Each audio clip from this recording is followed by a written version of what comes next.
Мы еще раз всех приветствуем. Всех, кто к нам сегодня пришел. Я смотрю, у нас есть и новые люди, которых мы давно не видели.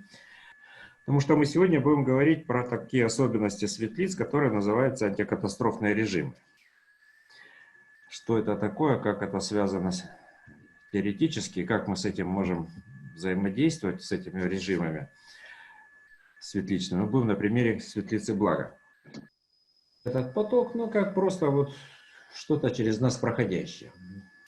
Вот. Теперь мы эту карточку можем взять, например, на нее сесть, под себя положить. Но чтобы мы это, у нас теперь поток идет с двух сторон, и снизу, и сверху. И взять в руки по фломастеру. Какого цвета, это вам решать.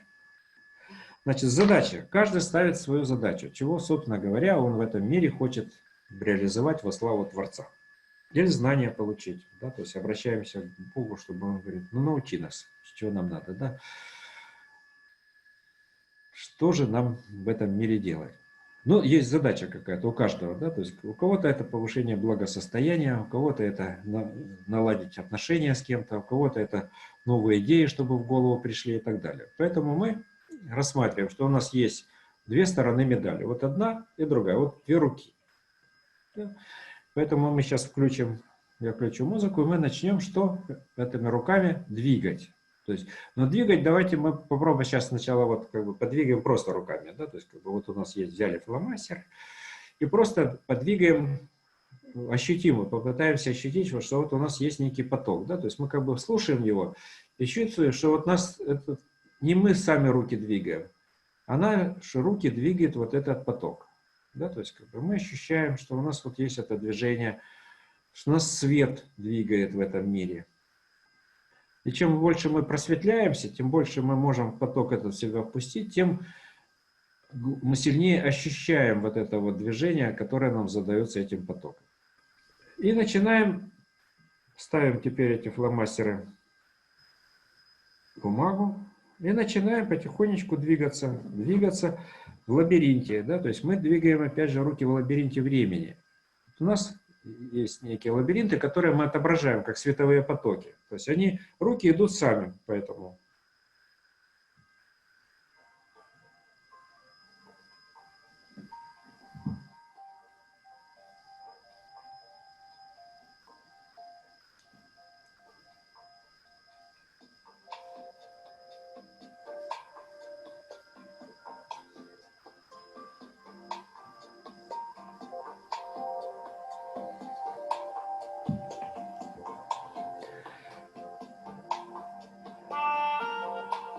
Но стараемся захватывать всю поверхность этих бумаг, то есть раскрываем пространство. У нас у каждой руки свое пространство, потому что каждая рука отображает какую-то одну сторону нашей задачи. Одна рука видимая, допустим, правая, да? Мы проявляем видимый мир, а другая рука невидимый. Но это одна и та же задача, которая перед нами стоит.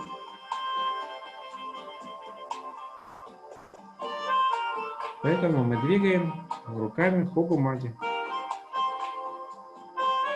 И мы в этом лабиринте начинаем ощущать не только себя. Можем закрыть глаза и делать это не глядя.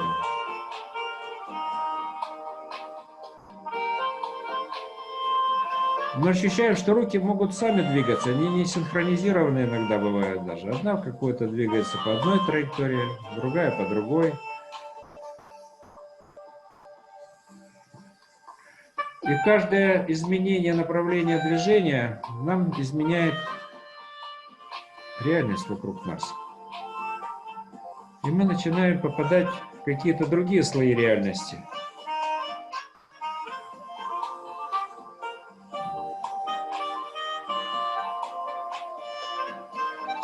Эта реальность, оказывается, наполнена разными картинами.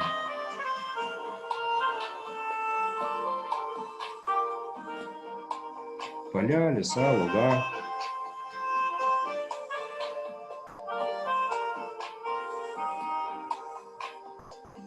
море, звезды.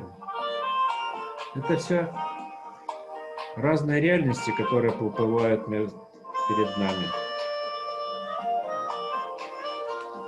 Можем поменять фломастер, взять другой цвет,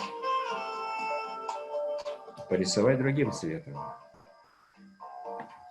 Но опять же мы слышим, что у нас руки сами идут.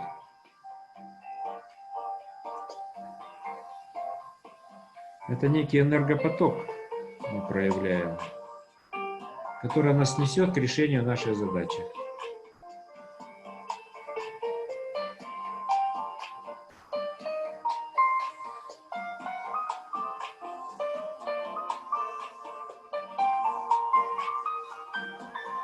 Это такая фрактальная композиция, в которой на самом деле не мы одни. И мы видим, что вокруг нас, в этом лабиринте времени, есть множество разных людей,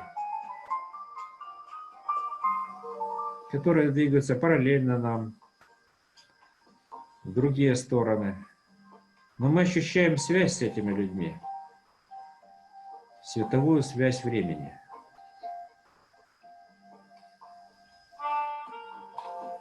В этом лабиринте времени мы с кем-то соединяемся, наши траектории пересекаются. И мы приветствуем друг друга и говорим: привет, я рад тебя здесь видеть.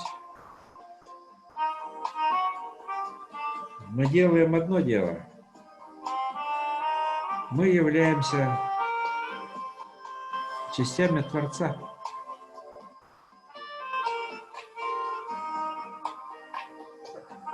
И я в своей жизни тоже являюсь такой кисточкой Творца, световой кистью, рисующей световые кристаллы времени.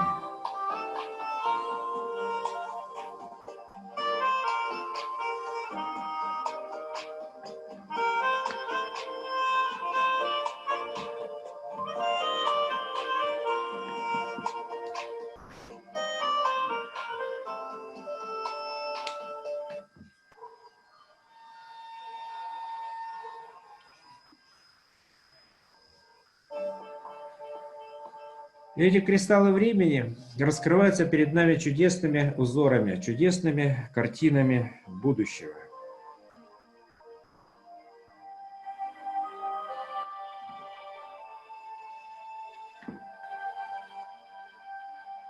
Картинами великих художников, творящих реальность.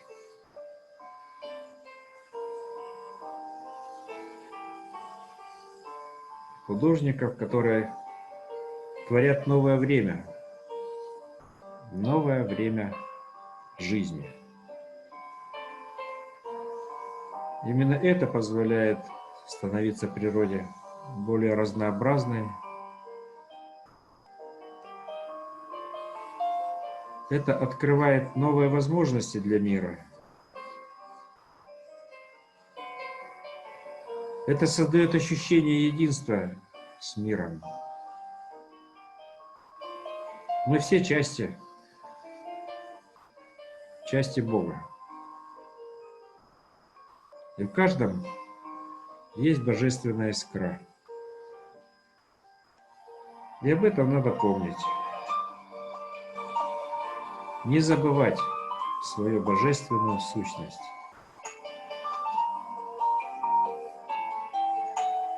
Проявлять ее в своей жизни.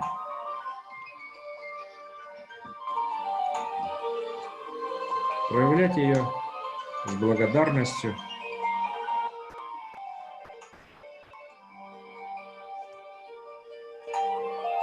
Благословляя всех окружающих.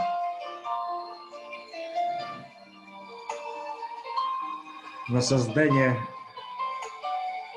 красоты и гармонии.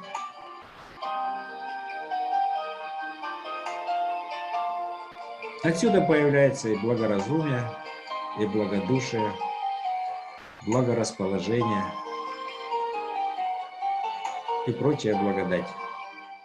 Когда мы можем дать другим этот свет, Потому что нас меньше не становится от этого, от того, что мы светимся. Чем больше мы светимся, тем больше света вокруг нас становится.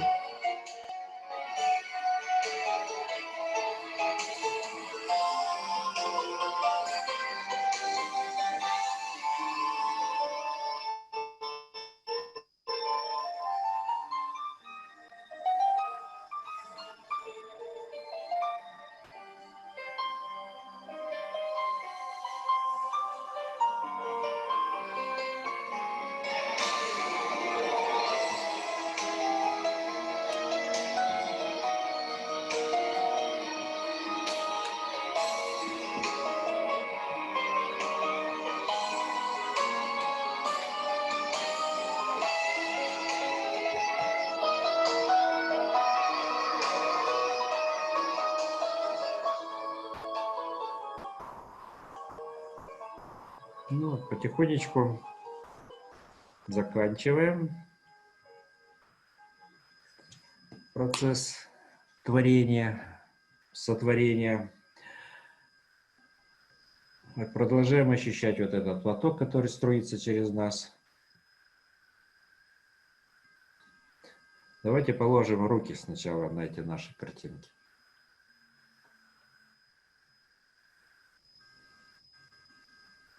Попробуем ощутить разницу. Это тоже лабиринты времени, которые вы нарисовали, и через них тоже идет поток.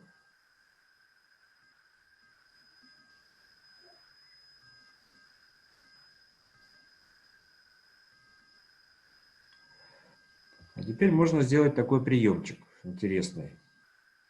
Вот эти вот картинки, да, то есть они у нас есть какие-то, у каждого свои. Они рядом, да, то есть давайте мы попробуем на них посмотреть, на каждую, разными глазами. То есть можно взять какую-то перегородочку такую, поставить, например, да, вот между ними. Вы смотрите одним глазом на одну картинку, а другим глазом на другую. Ну, как бы вот, видите, я так смотрю. И тогда одна картинка видится одним глазом, а другая другим. Это вот стереоскопическое изображение. Мы можем увидеть, если так вот настроимся, можем видеть объемную картинку.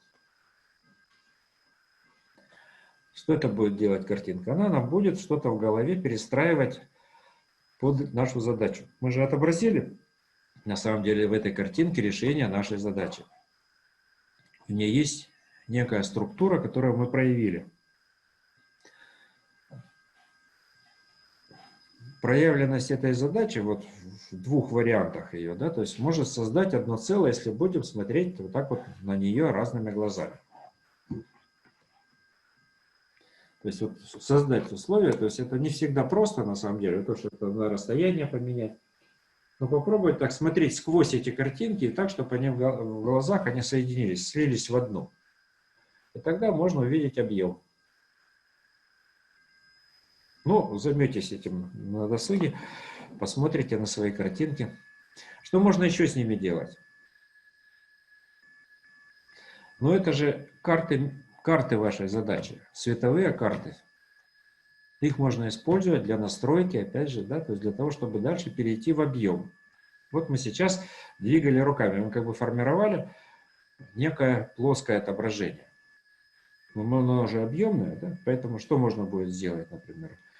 Взять в комнате, положить одну картинку, другую картинку. Ну, считать, что это одна сторона медали, есть другая сторона. Они формируют некую полярность нам определенную. Да?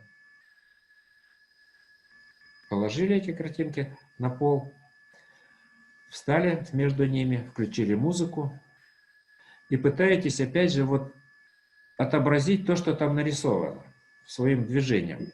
Начинаете слушать, опять же, вот это, настроились на поток благ, взяли карту блага, настроились на поток благ, включили музыку и начинаете слушать вот эти вот линии жизни, которые вы отобразили. И вы начинаете их отображать одновременно. С движением тела, движением рук, ног, головы, там всего, да, то есть вы начинаете отображать уже в объеме вот эти вот две картинки, сливая их в своем движении, формируя новую реальность для самих себя. То есть можете прямо сейчас тоже встать. Еще, да? Еще другое действие сделать. Давайте встанем. Положим эти картинки на пол. И встанем одной ногой на одну картинку, другую на другую. Возьмем карту блага в руки. Или ощутим вот поток, который у нас от экрана идет, этой благодати. И опять послушаем. Как этот поток по нам проходит по-разному.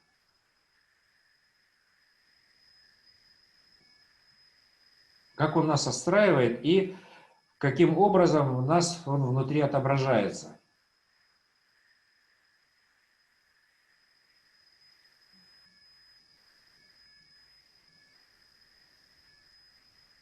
А теперь берете и меняете их местами. Левое справа, правое слева. И опять становитесь.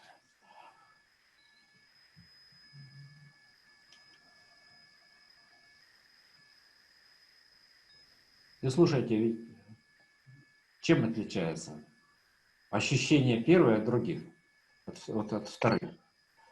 Есть разница или нет?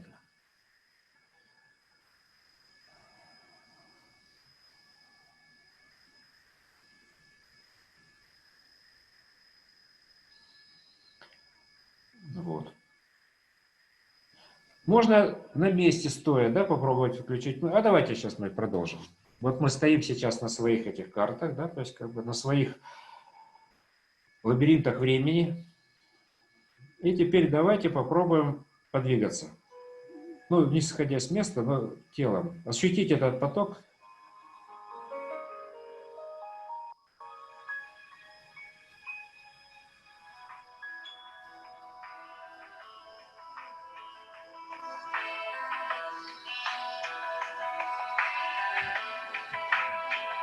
Закроем глаза и послушаем, как он начинает нас двигать.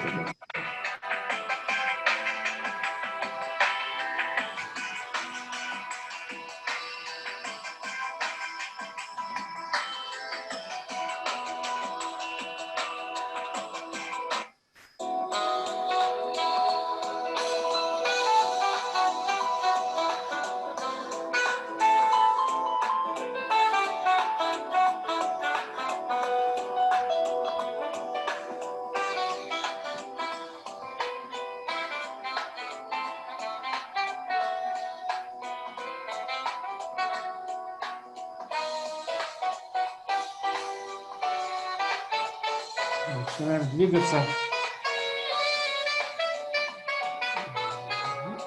Даже если мы не чувствуем, куда двигаться, надо все равно двигаться. Потому что только начав движение, мы можем почувствовать, куда нас двигает. Если мы начинаем это движение, то мы не можем дальше его ощутить.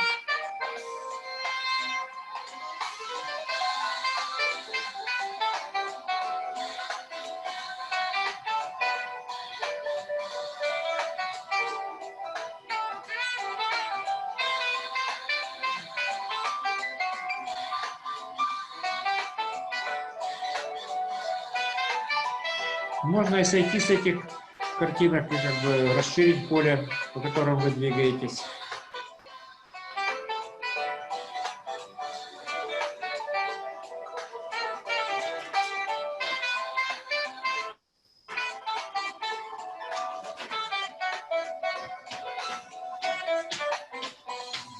Начинаем более энергичное движение. Можем ногами перемещаться, да, то есть ходить по ним, то есть поднимать ноги, опускать ноги, крутиться вокруг. То есть расширяйте как бы сферу движений как можно больше. Но ощущая опять же, как вас поток идет.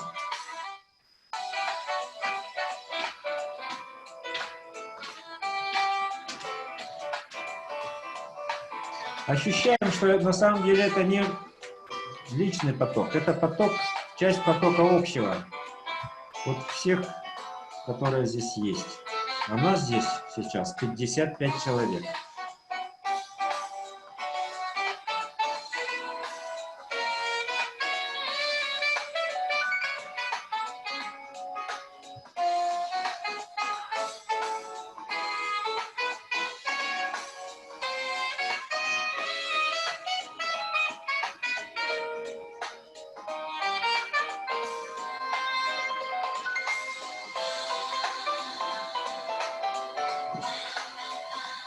Ну, конечно, те, кто никогда не участвовал в таком действии, сложно сразу понять, как это.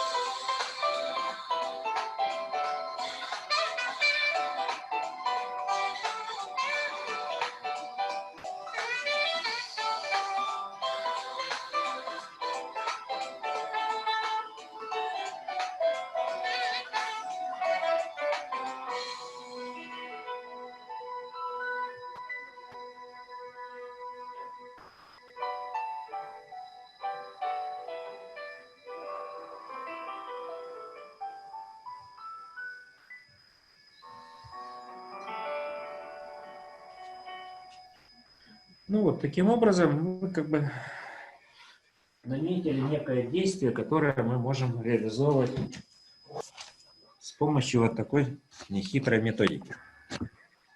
Но она на самом деле очень дает нам наращивание мерности в системах отношений с нашими задачами, которые мы сами себе ставим, пытаемся решать. Тут вопрос еще прозвучал, если теряется ключ? Ну, потерялся и потерялся. То есть в чем вопрос? Вы же его уже реализовали, его взаимодействие с картой, то есть у нас активировали его. Если ключ активирован, то его можно куда-то, можно людям подарить, кому-то, знакомым, друзьям. Даже вот это полезно иногда делать, когда ключи, которые, их же можно неограниченное количество приобретать, то есть запуская вот это ускорение потока благ, то вы тогда с ключом можете расширять как бы свой круг участников, которые вовлечены, могут быть в ваше благое дело. То есть вы дарите это друзьям, знакомым эти ключи, потому что они свое дело уже сделали для вас, а вот для них они еще могут много чего сделать. А друзьям и знакомым, когда вы даете этот ключ, вы начинаете рассказывать. Вот такая техника есть. Как запустить вам, еще сильнее активировать этот вот поток благ. То есть вы даете ключ человеку, смотрите ему в глаза. Ну, важно, чтобы у него было время, чтобы он не убегал куда-то там на бегу, ему отдали ключ, на там, мол, вы. То есть у вас было время поговорить. Вы ему начинаете рассказывать, что даст ему этот ключ, когда он будет у него. Это как некая фантазия может быть. То есть вы начинаете вроде бы как придумывать что-то. Да? То есть, но на самом деле это не придумывание, это тоже вот формирование определенной реальности для этого человека. Но это будет такой интересный процесс, что вы будете ощущать, когда вдруг у вас легко это начнет делаться. То есть сначала как-то тяжело, непонятно, что там с ним будет происходить, когда у него этот ключ появится. А в какой-то момент, может быть, включение вот в этот поток произойти, и вдруг вас, как говорят, понесло. Да, вот как там Остап Бендер, когда рассказывал про Васюки, как там здорово у них все будет. Вот как бы вот что-то похожее, как бы, но только как бы это поток вдохновения. Вы начинаете фантазировать и рассказываете человеку вроде бы его будущее, но которое может поменяться с помощью этого ключа, что у него могут какие-то произойти события. И это реально может начать с ним происходить, если не тормозить этот процесс. Поэтому вот создание таких синтезных процессов с помощью вот карты блага, ключей, для самих себя и для других людей. Кстати, это можно решать не только свои задачи, но можно решать задачи других людей. Только опять же следует понять, что это не решение в задаче в той точке, как это делается обычно. То есть это проявление некой структуры, которая теперь может в вашей реальности обеспечить условия для решения вашей задачи. То есть решать задачи вы все равно можете тем же самым методом, как и вы делали. Ну, как вот говорят, когда человек что-то делает, да, допустим, что ты делал раньше? Ну вот, строю, на стройке работаю, там кирпичи таскаю. А потом чего? А потом я занимался там, и у меня просветление произошло. И что теперь ты делаешь? Тоже строю, там кирпичи таскаю. То есть как бы это не меняет на самом деле систему отношений с точки зрения привычных действий. Можно делать те же действия, но наполненность от этих действий и их ну, как бы ощущение радости жизни совсем другое становится. Потому что человек может одну и ту же работу делать и мучиться на этой работе, а другой человек эту же работу будет с радостью, с большим удовольствием, потому что он понимает, что тем самым он проявляет как раз вот это вот поток благ от Творца в этом действии. И от этого будет поток раскрываться, да, то есть постепенно расширяться сфера деятельности, постепенно меняется как отношение человека к делу, так и меняется его круг дел, в который он вовлечен. У него появляются возможности, которые раньше были от него скрыты. Не значит, что сразу там бабах, и там миллиарды стали поступать на счет. Это совсем другое. Это другое, потому что мы здесь с картой блага, когда работаем, мы пытаемся опять же участвовать в процессах долговременных. Долговременных с точки зрения не только самих себя, но с точки зрения тех людей, которые вас окружают. А если предположить, что те же люди, которые вас окружают, это тоже частички Бога, но только проявленные в других людях, ну попробуйте вот так с ними повзаимодействовать. Увидеть в них вот эту частичку, да, то есть божественную. Что это не просто человек, который там вам чего-то пытается доказать, да, это человек каким-то образом пытается до вас что-то донести, какую-то мысль. Но через вот такое действие. Оно может быть для вас неприятным, но иногда об этом стоит задуматься. У нас, кстати, есть чат в WhatsApp, поэтому если кто хочет туда присоединиться, то напишите мне на телефон +7 918 572 5743. Это мой WhatsApp. Вот, можете записать и мне туда написать, и я вас присоединю к чату общему, который у нас вот по Бионету и светлится. Ну, чтобы можно было быстрее оповещения делать. Ну и там же вот публикуется разная информация от участников нашего сообщества бионетчиков, которая очень интересна с точки зрения того, что она дает немножко другой взгляд на процессы, как бы, которые происходят в невидимом мире тоже. И мы вовлечены в эти процессы все тоже.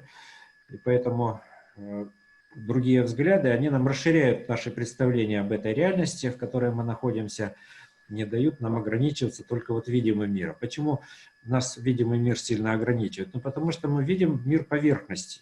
Да? То есть мы видим как бы некие стороны явлений, да? То есть с одной стороны. То есть мы видим какой-нибудь объект, и мы видим его какую-то одну сторону. Есть у него другая сторона, да, а есть еще что-то внутри этого объекта. Этого мы, к сожалению, не видим. Но такие видения можно развивать, да, то есть можно расширять свои представления о мире и развивать, потому что есть разные режимы. Есть рентгеновское видение, просто есть аналоговое без глаз, есть видение тепловое, есть видение четырехмерная там и так далее. То есть как бы где-то около 15 разных режимов мы когда их исследовали, оказалось.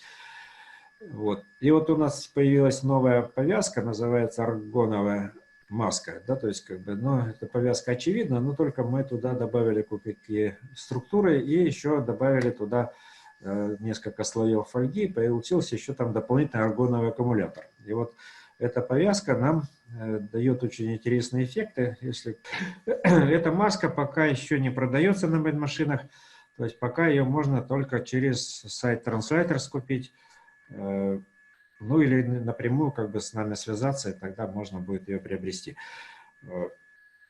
Через WhatsApp тогда можем списаться и договориться. Пока она еще, говорю, выставлена только на сайте Translators. Поэтому будем расширять наше представление о мире все вместе и строить что-то, то, что нам может пригодиться не только каждому из нас, но и всем вместе. Потому что вместе мы можем решать задачи, которые индивидуально решить невозможно. Ну, задача развития, задачи, которые нужны, может быть, и другим тоже людям. Ну что ж, большое спасибо всем присутствующим.